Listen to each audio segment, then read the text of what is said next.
Interview you will meet with Chris. She's one of the most humble person I have ever met.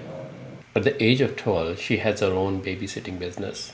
Her lifelong experience will be an inspiration for anyone who is trying to achieve excellence in their career. Without any further delay, let me introduce you to Chris.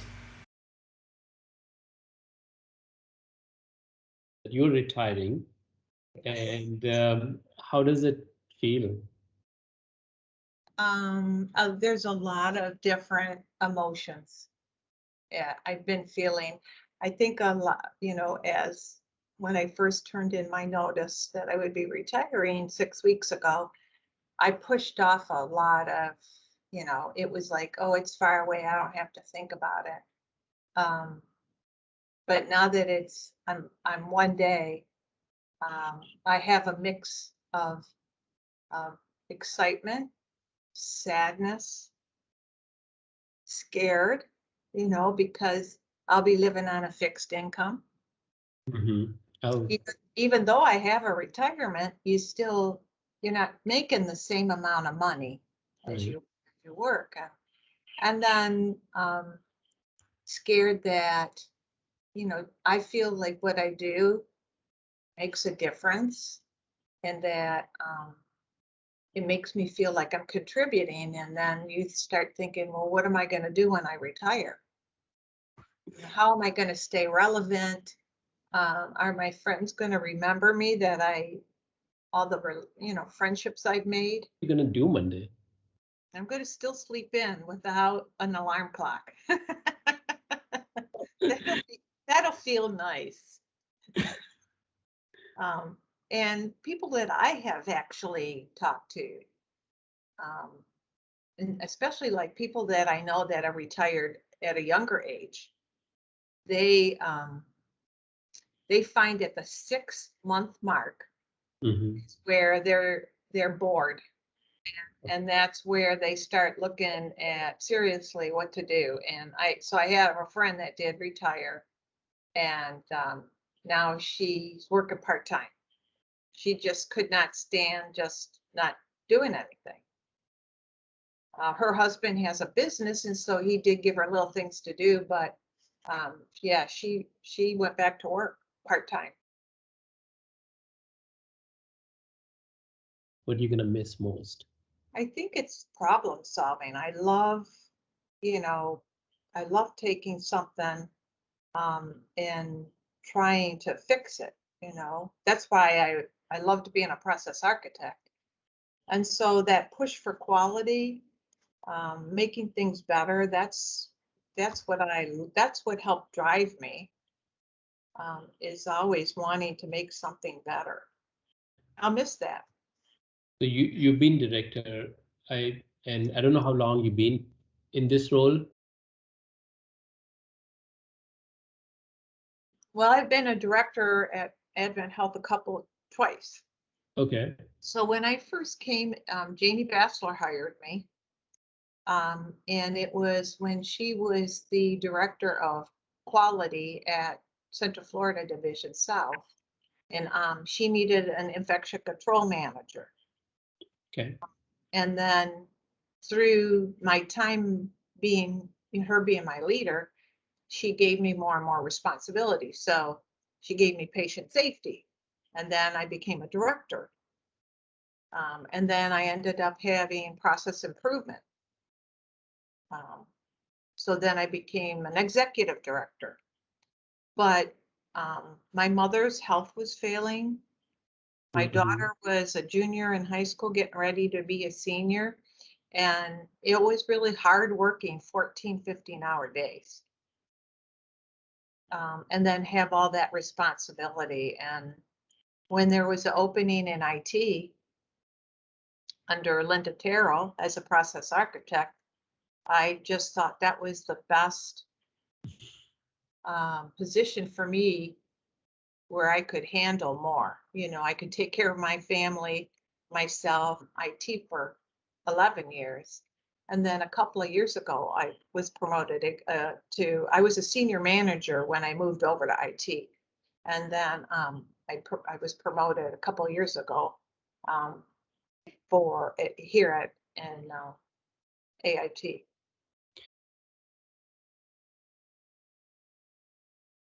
What do you think worked for you to get that two promotions?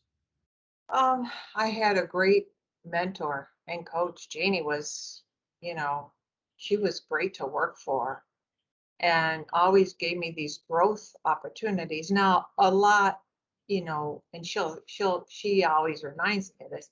A lot is because of me, right? I'm a very self-directed person. I'm very driven. I came from a background when I moved from Detroit. I worked at the Detroit Medical Center, and that is a academic um, Hmm. facility. And so when you're raised in that kind of environment, I spent 21 years of my life there.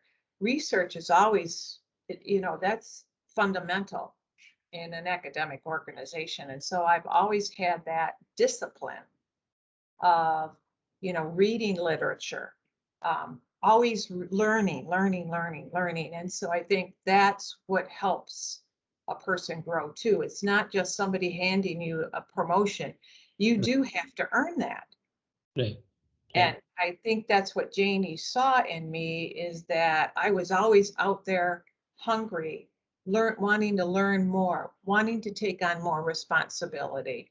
Um, and so that's how I was able to get promoted. And but you do have to, there's a lot of work you have to do on your own. Do you think that you being a manager and you being a director, what's the biggest difference? I would say that in some ways you're in more meetings and you do suffer a little in that you don't have as much personal interaction action with your team As a director? as a director. Yeah. I think that you get to make more decisions as a director, but you also have to be um, a lot careful in your decision making. You have to make sure you're weighing everything, that you're looking at it from a high level, and you're collecting all of the information you can so you can make a good decision, because you need to understand the impact of your decision. Right. And what you do to be organized in your day-to-day life? I anticipate, my mind is always going to what could happen. I try to always scan the environment to anticipate what could happen. Always you have to make sure that you don't procrastinate, because something like that's going to come on a Friday afternoon and things that you should get done for Monday aren't going to get done. And how did you conquer that? I just, in my head, again, it's a game, because you have a list of what you have to do. And as soon as you accomplish something, that's the reward for me. That's positive feedback. I got something done. And do you make a physical list or I do. computer? I do. On what? Computer or paper or what? Paper, both. Okay. Both. Okay. I do both. Yeah. It doesn't matter. I mean, sometimes I'll wake up in the middle of the night and say, "Oh my God, I think of something and that I forgot, and I'll write it down." I keep paper at my on my nightstand, but I'll at home while I'm here. I always put it. What I try to do is I take something and I say, "Oh, I have to remember to do this," and I make it I schedule it in Outlook to work on.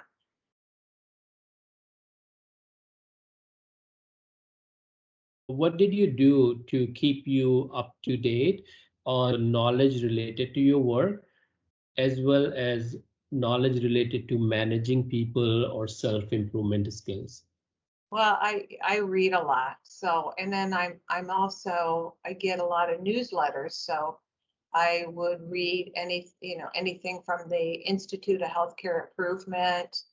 ARC has a health IT site, so I Mhm. read some of the articles from there. And I think I got that discipline from my infection control background when I was from Detroit, because my boss at the time, when I was first hired, she was an ex-nun, who had 2 master's degrees, and she was very much into, learning and research. She always gave us all an article to read. And so again, it's that discipline and of going out there and reading. There's tons of stuff out there, whether it's a TED Talk, or it's on a white website, or just even reading books. Right. Malcolm Gladwell's a perfect example. Tipping Point, right? He's written a lot of books, but there's a lot of books out there to read, and so that's part of your personal growth. So And you read the physical book or audio book or Kindle book? I like physical books, but I love having my hands on a book. Any tip on how to make yourself read book? Well, Lori Kaiser, she does audiobooks. I So do. when she gets in the car, she turns those on. So that's one way that you're driving and learning at the same time. My other thing that I listen to that helps keep me focused and calm is I listen to 88.3, the Z. Okay. So I love that station, and I love the music because it's very positive, and very, faith centered.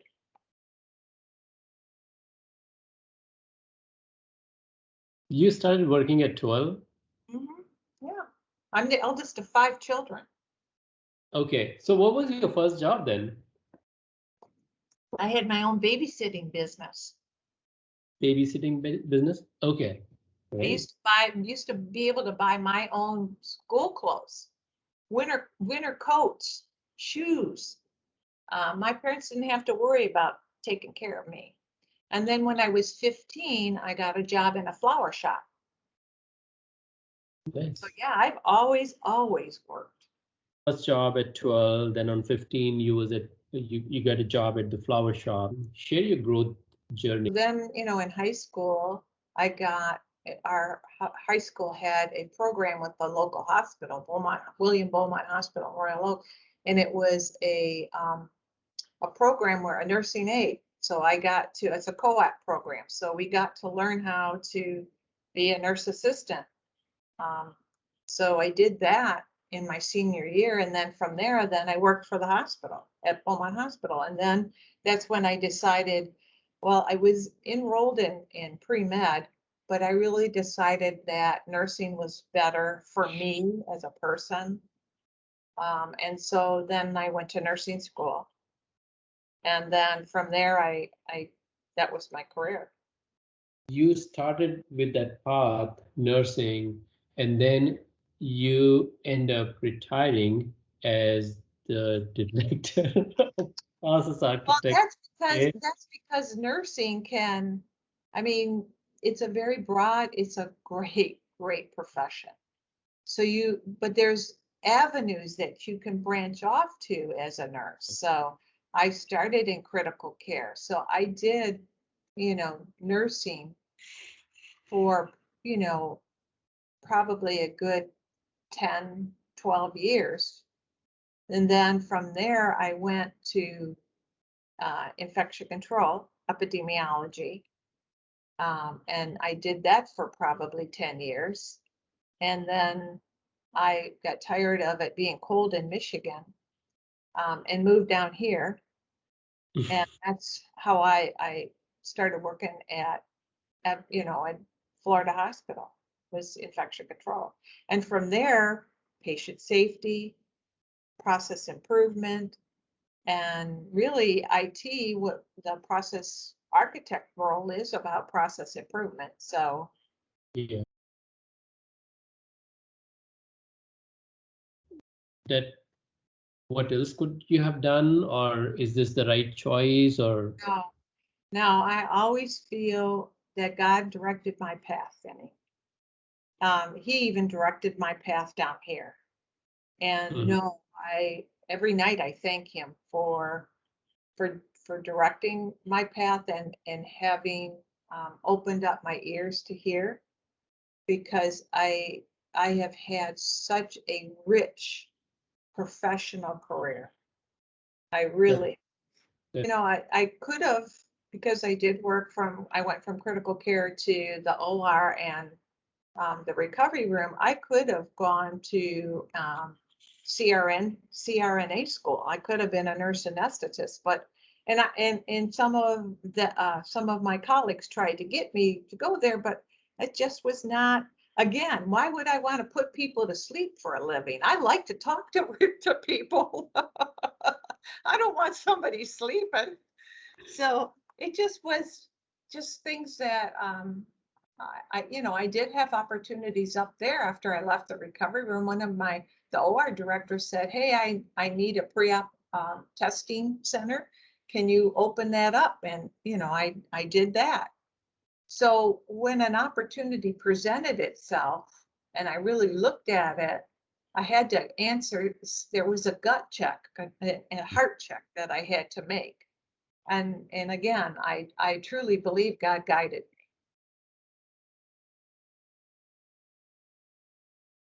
how to be so organized, like not making any mistake, making Well, sure. we're all human, so we all do make mistakes, and that's, I think, the difference between being in your 30s and being in your 60s. Is you finally figure that out, that, well, wait a minute, if God wanted me to be perfect, he would have made me that way in the first place. And so he didn't. So I have to accept that I'm a human being and I make mistakes and own up to them and learn from them, as painful as it is. And then being organized, I think because I was a nurse, I was a critical care nurse, that's just a skill that I probably had, but really got honed at being a nurse. You have to be organized.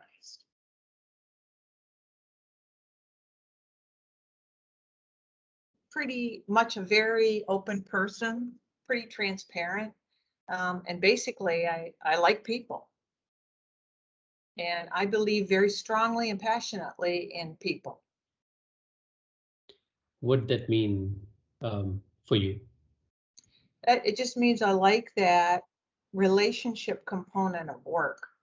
I like being able to collaborate. I like learning from someone, and I like teaching or coaching someone, because I think we all get something from the relationship. Chris, I don't know you realizing this or not, but you already have given so much wisdom in this discussion. Well, that's good. I'm glad that because again, I've learned all this all through my life, right? I'm 68 years old. I've been working since I was 12. So your life experience always grows, grows, grows. I'm really happy that I spoke to her before her last day. I asked all these questions because I learned myself, and I'm pretty sure that other people, whoever watched this video, will learn a lot from her career that she has done to keep herself up to date with the knowledge or different jobs that she has done. The gut check part was amazing. One of the things that she said, everything happens for a reason, and God guided her life. When she was talking about her promotion, she's a self-directed person. It's not that somebody gonna hand over you a promotion. You have to work harder for that. You have to earn it. There's a lot of work you have to do on your own to earn it.